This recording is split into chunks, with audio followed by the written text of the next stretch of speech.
Assalamualaikum warahmatullahi wabarakatuh. Hari ini kita kembali belajar pendidikan agama Islam dan budi pekerti. Dan seperti biasanya sebelum belajar kita berdoa dulu. Doa sebelum belajar.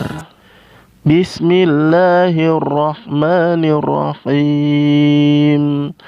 Rabbighfirli waliwalidayya walil mu'minina amin. Rabbi shrah li sadri wa yassir li amri wahlul 'uqdatam min lisani yafqahu qawli. Amin.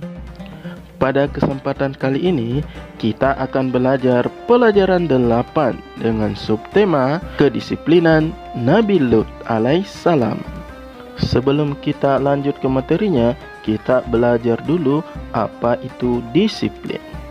Disiplin artinya mempergunakan waktu dengan sebaik-baiknya dan taat kepada peraturan yang ada. Contohnya, jika kita masuk sekolah jam 7.30, kita harus datang sebelum jam 7.30 atau minimal datang tepat waktu.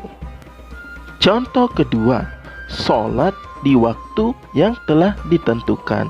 Artinya, kalau masuk waktu sholat duhur, kita harus sholat di waktu duhur, bukan diundur ke waktu sholat asar. Itulah namanya disiplin. Kita lanjut ya ke materi kedisiplinan Nabi Lut alaihissalam. Nabi Lut merupakan anak dari saudara Nabi Ibrahim. Nama ayah Nabi Lut bernama Hasan bin Tariq.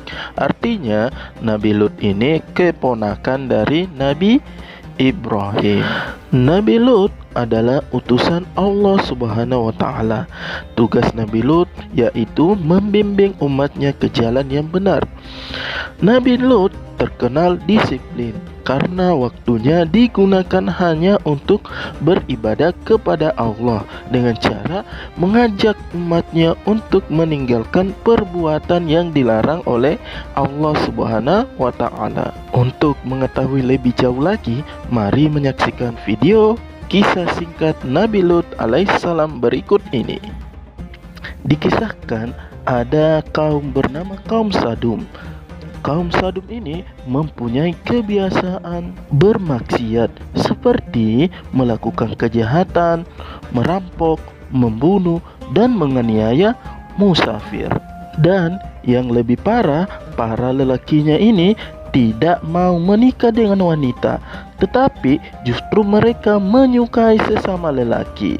Tentu saja kebiasaan ini dikritik Nabi Lut alaihissalam karena dilarang oleh Allah Subhanahu wa Ta'ala. Dalam menyampaikan ajaran Allah, Nabi Lut sangat santun dalam berdakwah, tetapi kebanyakan kaum Sodom menolaknya. Wahai kaumku, mengapa kalian tidak bertakwa? Sesungguhnya aku adalah seorang Rasul kepercayaan yang diutus kepadamu. Bertakwalah kepada Allah dan taatlah kepadaku. Shh, bicara apa sih dia? Entahlah, wahai saudaraku. Aku bosan sekali mendengar Lut mengoceh tentang keimanannya itu. Mereka tetap mengobrol seakan-akan tidak mendengar perkataan Nabi Lut. Wahai kaumku, aku sekali-kali tidak minta upah kepadamu atas ajakan mulia ini. Jadi, engkau kemari minta upah kepada kami? Ini, ambillah. Kebetulan aku punya banyak uang dari hasil rampasan para musafir. Astaghfirullahaladzim. Sesungguhnya, mengambil hak orang lain adalah perbuatan yang zalim. Wahai kaumku, segera bertaubatlah kalian. Kemudian Nabi Lut meninggalkan tempat itu dengan perasaan yang hancur. Tidak 1, 2, atau 3 kali Nabi Lut ditolak, tetapi berkali-kali. Namun Nabi Lut tidak berputus asa. Nabi Lut tetap mendoakan kaumnya supaya dibukakan pintu hatinya. Namun di tempat yang berbeda, Nabi Lut kembali melihat maksiat, yaitu lelaki menyukai sesama jenisnya laki-laki, dan berkata, Wahai kaumku, mengapa kamu mendatangi sesama lelaki di antara manusia? dan kamu tinggalkan istri-istri yang dijadikan oleh Allah untukmu. Bahkan kamu adalah orang-orang yang melampaui batas. Wahai Lut, mengapa engkau selalu ikut campur dalam urusan kami? Urus saja urusanmu sendiri. Jangan menghalang-halangi kami. Sesungguhnya, kamu benar-benar telah melakukan perbuatan yang amat keji yang belum pernah dikerjakan oleh seorang pun dari umat-umat sebelum kamu. Hai Lut, sesungguhnya jika kamu tidak berhenti, benar-benar kamu termasuk orang-orang yang diusir. Sesungguhnya, aku sangat benci kepada perbuatanmu. Atas izin Allah, aku tidak akan semudah itu menyerah. Lakukan sekehendakmu seperti kami lakukan sekehendak kami. Kerusakan moral dan akhlak kaum Sadum ini dilatar belakangi karena tidak menyertakan Allah di dalam hidupnya, sehingga gampang dikuasai oleh setan. Olehnya itu sangat susah untuk diperbaiki, sehingga membuat Nabi Lut bersedih dan berkata, Ya Allah, mengapa kaumku dengan mudah melakukan itu? Di mana akal sehat mereka? Nabi Lut bertambah sedih karena pengikutnya cuma sedikit dan kemaksiatan dan kejahatan yang terjadi semakin merajalela. Kemudian Nabi Lut memperingatinya kembali dan berkata, Wahai kaumku yang malang, sebelum azab Allah tiba kepada kalian, segeralah kalian bertaubat. Sesungguhnya Allah Subhanahu wa Ta'ala itu Maha Pengampun lagi Maha Omong kosong semua itu, wahai Lut. Datangkanlah kepada kami azab Allah jika kamu termasuk orang-orang yang benar. Nabi Lut tidak habis pikir dengan tantangan para kaumnya agar mendatangkan azab. Di dalam kesedihannya, Nabi Lut berdoa dan berkata, Ya Tuhanku, tolonglah aku dengan menimpakan azab atas kaum yang berbuat kerusakan itu. Singkat cerita, Nabi Lut didatangi 3 malaikat, dan malaikat ini memperingatkan Nabi Lut sesuai dengan firman Allah di surah Hud ayat 81 yang artinya, sesungguhnya dia akan ditimpa asap yang menimpa mereka, karena sesungguhnya saat jatuhnya asap kepada mereka ialah waktu subuh, dan bukankah subuh itu sudah dekat?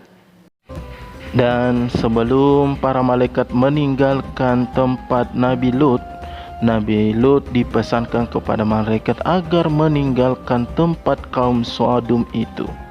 Dan pada malam itu juga Nabi Lut beserta kaumnya yang beriman meninggalkan tempat kaum Sodom itu, dan terjadilah azab. Suara apa ini?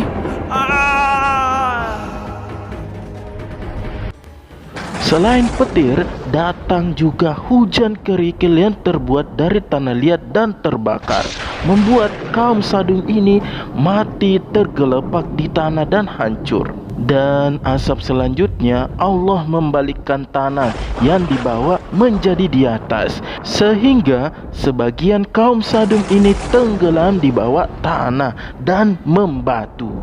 Sesuai dengan Quran surah Hud ayat 82 yang artinya, maka tatkala datang asap kami jadikan negeri kaum Lut itu yang ada di atas menjadi di bawah, dan kami hujani mereka dengan batu dari tanah yang terbakar dengan bertubi-tubi.